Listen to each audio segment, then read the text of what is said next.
Hello guys, I'm Mikail Hizal from Germany. I will show you my pole position lap from the overall qualifying with the Red Bull X 2019 at Monza.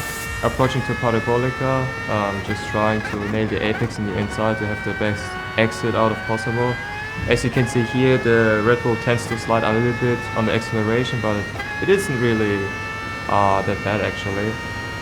Approaching to turn 1, just try to brake right before the 100 meter braking mark to basically enter the turn 1, and also a little bit cutting the first corner too, to rotate your car, hitting the second turn and then shifting up to second gear as soon as possible to have the best traction. As you can see here on my lap, I didn't have the best exit there, but it wasn't that bad actually.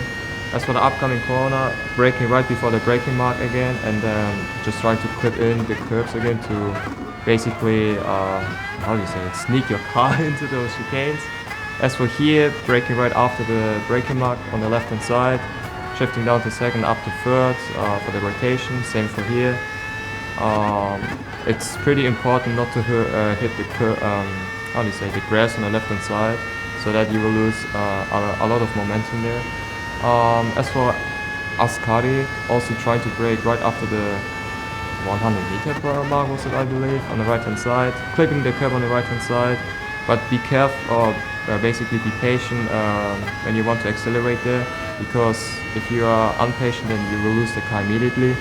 As for here, for Parabolica, braking on the last braking mark on the left hand side, and then just trying to place the car as tight as possible to gain even more time, and yeah, that's it. That was my pole lap.